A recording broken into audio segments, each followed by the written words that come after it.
Tú dices, digo, hay un giro natural en la política de seguridad del actual gobierno frente a la que hubo en el anterior.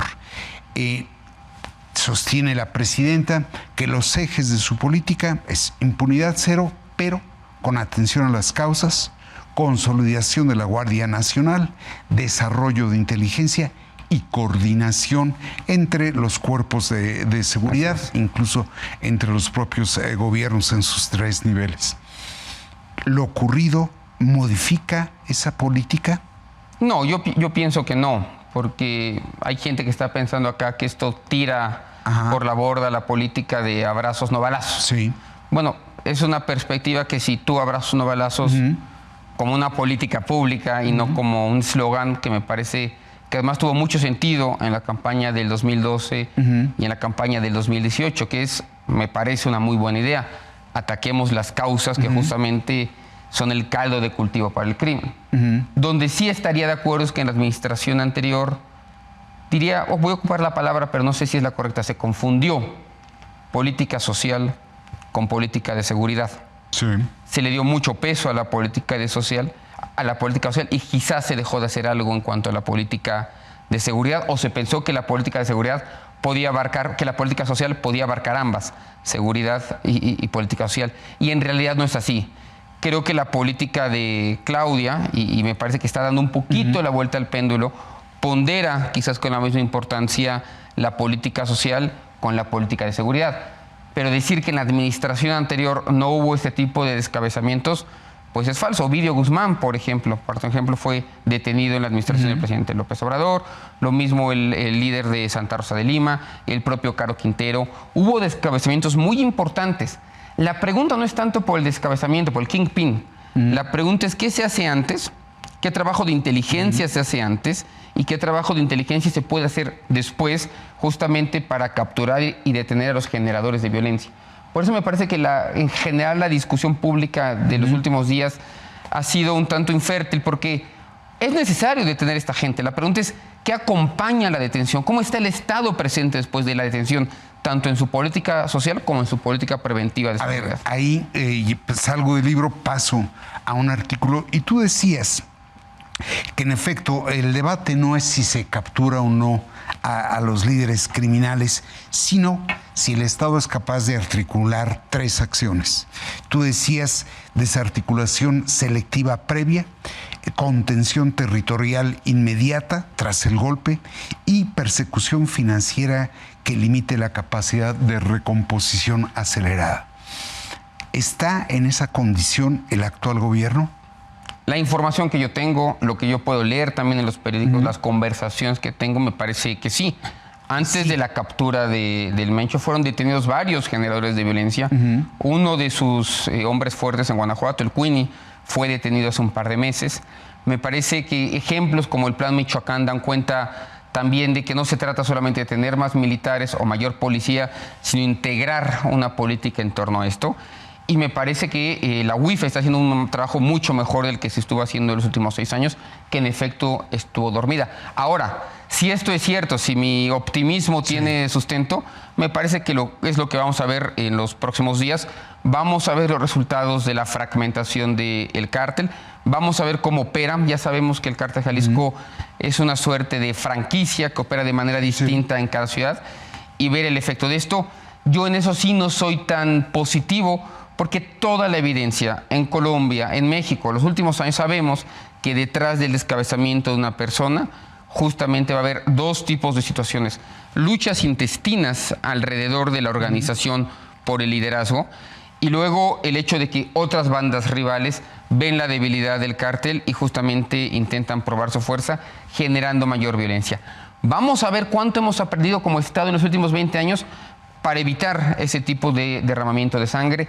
Lo vimos en Sinaloa, tardó, me parece, 40 días antes de que se desatara la guerra, pero sí te diría que hay diferencias fundamentales.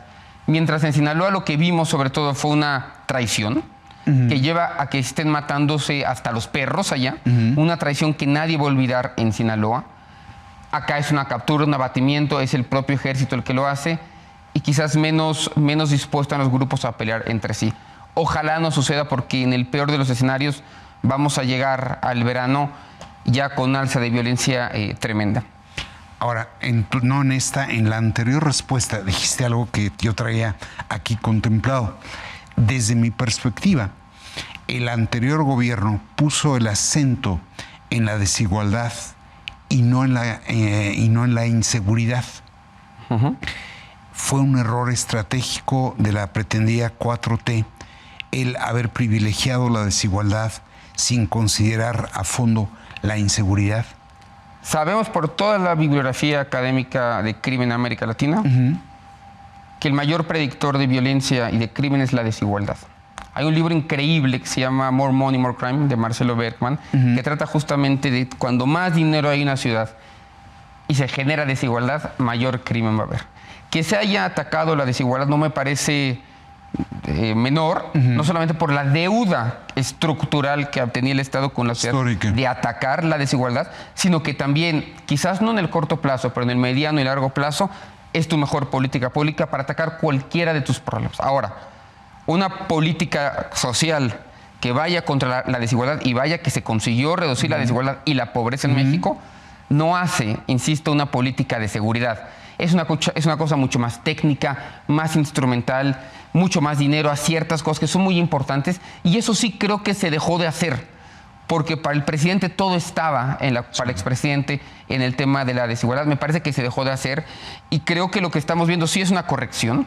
Sí es verdad que en la política de seguridad hay más cambio que continuidad, y qué bueno, porque se dejaron de atender muchos problemas concretos que tienen que ver sobre todo con el uso de investigación. Y la llegada de Omar García Harfuch a la Secretaría me parece que está resolviendo ese problema. Ahora, de ahí a decir que se dejó crecer al crimen organizado porque se le abrazó, como han querido decir mucha gente de la oposición, pues me parece que hay un mundo, digamos, entre esa exageración y lo que realmente sucedió. Ahora, yo sí veo un giro en la acción coyuntural, pero no acabo de verlo en la acción estructural. ¿A qué voy? Veo que sí, se giró la política de seguridad, pero no he visto que ese giro se acompañe del reajuste de la estructura en materia de sistema penitenciario, fiscalías, policías, y que en esa medida puede ser efímera el giro dado. ¿Tú lo ves? Y creo que tienes razón. Y quizás me va a costar mucho la siguiente declaración, pero si la presidenta Sheinbaum tuvo que elegir y ponderar una cosa sobre la otra, me parece que eligió una política de seguridad y no una de justicia. De seguridad y no de justicia. Quien nos está escuchando, cuando de aquí está hablando, bueno, se puede avanzar una política de seguridad que es investigación, policía, incluso encarcelamiento. En el gobierno de Sheinbaum se está encarcelando el doble de personas. Sí. Y el sistema es igual, el sistema es exactamente el mismo. Y quizás lo que yo veo es que falta la parte de justicia, que funcione mejor la fiscalía, que mejore el sistema penitenciario, que mejore esta otra estructura que dé, digamos, el rule of law, la legalidad a la cosa. Entonces me parece que tuvo que elegir, quizás con los recursos, hay recursos escasos en el gobierno, y cuando tuvo que elegir cuál va a ser su aproximamiento al tema del crimen, dijo: me voy a enfocar, esto evidentemente ella no lo diría así, pero en seguridad, en resolver lo inmediato, lo que la gente me está pidiendo, y lo que es más redituable en campaña. Y hay resultados y métricas concretas que en el tema de justicia. Creo que la 4T, más bien estoy seguro que la 4T dejó de deber en seguridad y justicia. Ahora me parece que está haciendo mucho en temas de seguridad, pero no en justicia. No puedo entender yo en buena fe, ya entramos un poco más al plano político, René, que se haya avanzado en una supuesta reforma judicial que no tenía nada que ver con justicia, y que se esté avanzando en una reforma política que nada tiene que ver con justicia, y no haya una palabra en torno a la reforma de fiscalías. Todos los expertos de este país, con un dedo en la frente, sostienen que una parte fundamental para resolver el problema de la justicia y la seguridad pasa por resolver el tema de las fiscalías. Ni una palabra de eso en las mañaneras. Ok.